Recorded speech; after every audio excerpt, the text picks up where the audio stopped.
like and subscribe. Warning.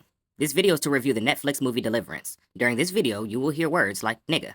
I am in no way condoning discrimination towards any groups, organizations, etc. The fall off of black television. I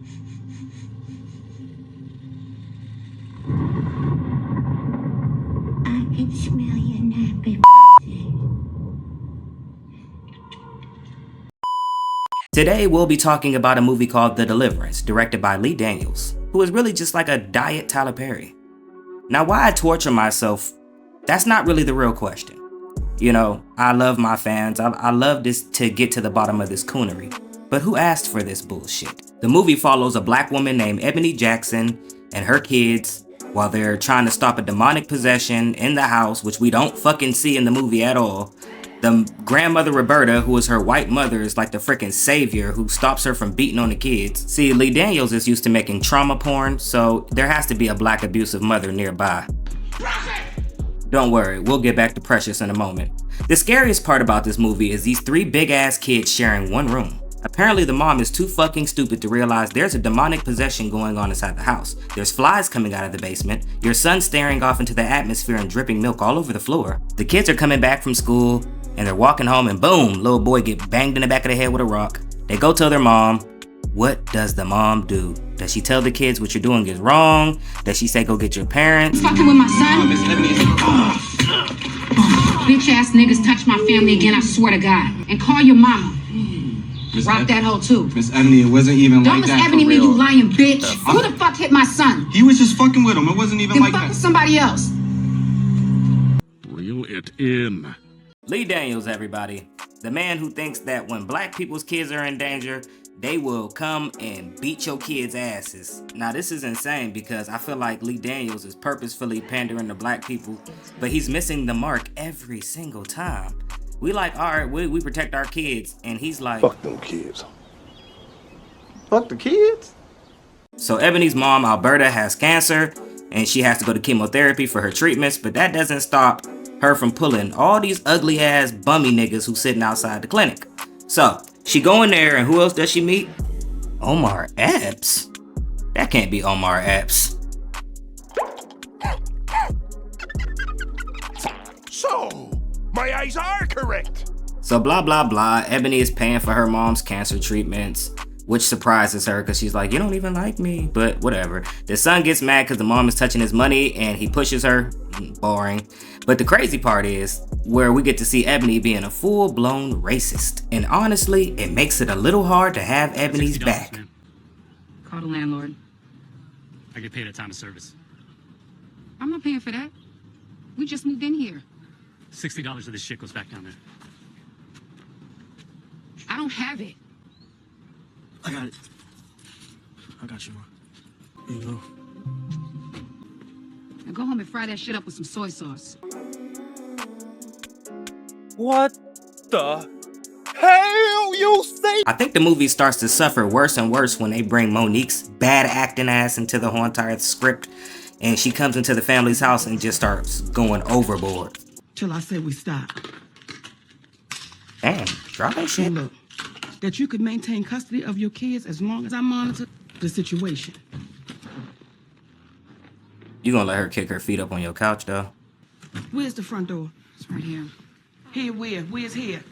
I've been through the whole house already. Well, if you stop playing musical houses, I wouldn't have to go on a search for the goddamn front door. And what you looking at? You have a great day, Cynthia. You have a better one, Ebony. You and your cockeyed mother. This guy, Lee Daniels, does not know anything about the word subtlety. So the family is partying, you know, black people family party stuff. And the son is inside the closet having some kind of demonic possession. Sometimes he lives in my closet.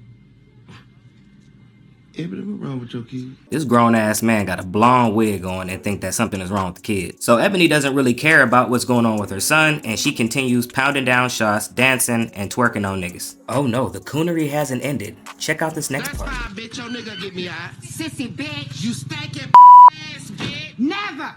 Let me ask you a question, Lee Daniels. Would you ever let your mother watch a movie like this? Well, my mother has seen Deliverances, and so she knows that Man, these shut up. spirit- The grandmother Alberta hears noise upstairs. She goes into the room. The whole entire room is a wreck. Everybody's freaked out. She asks what's going on. Nobody gives her an answer. So knockoff Viola Davis is following the kids around for some weird reason. And all of a sudden, they start having a demonic possession in school. And the younger brother threw some dookie in the teacher's face for some weird reason. I didn't really get this scene too much because the kids showed no sign of demonic possession at all except for the younger brother, so that really confused me. With Ebony's history, the social workers don't really believe her because they think that the kids are going through some trauma from home. So the grandmother Alberta is all like, quit beating on them kids. You've been beating on them kids. They don't deserve that. I saw the marks on me. You beat them kids, Ebony. If you wasn't old and sick, I'll lay you the fuck out right now. If you hit them again, I'm gonna turn you in myself. Never turned you in. So the movie is letting us know that her mom did something really fucked up to her when she was a kid, but the movie doesn't really specify to the end. You the same, Ma. Cook your collard greens and play Stevie Wonder. Fuck all these black men. You just like every other white bitch out here. Down with niggas till it's really time to be down with niggas. What the hell? Lee Daniels is the devil. Who writes dialogue like this for black people? You beat on me when I was younger, so don't say nothing when I beat on my kids. The older brother starts going crazy and starts choking out his younger brother in the bathtub, almost drowning him. Monique then busts into their crib. Move, bitch! Some shit that the police is not even allowed to do. So after Monique is done bulldozing her way into someone else's home, she demands to know the welfare of the children and where they are. Grandma comes down the steps ready to crack Monique upside her head with a baseball bat. And I think it is hilarious how she just sit there like, a bat?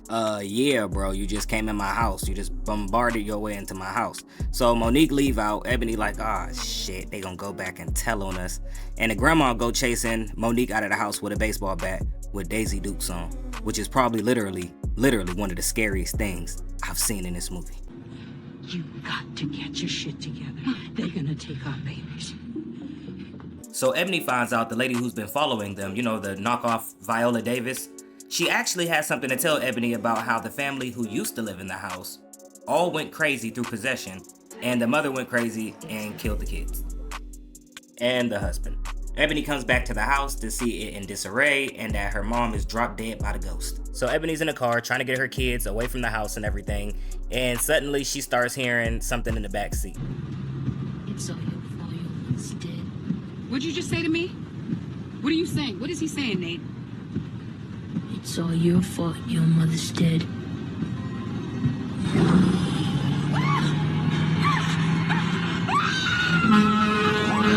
So Ebony jumps out of the car, she leaves her kids in the car, and she runs into this bar and starts trying to tell everybody what's going on.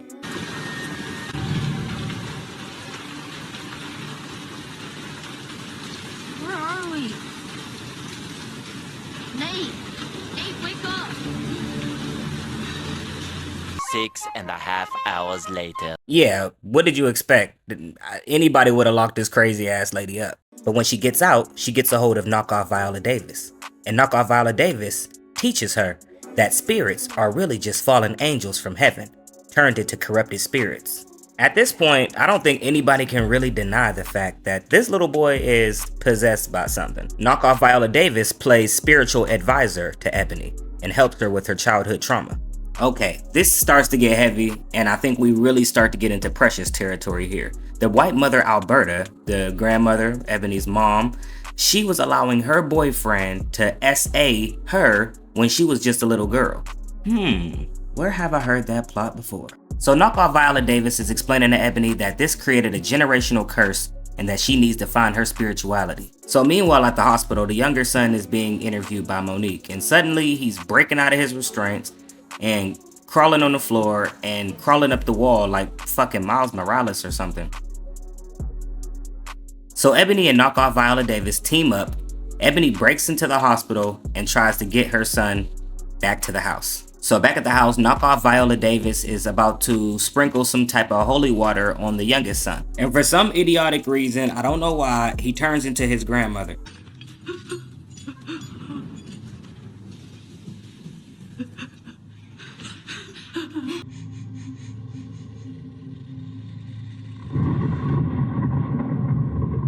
Smell your nappy pussy.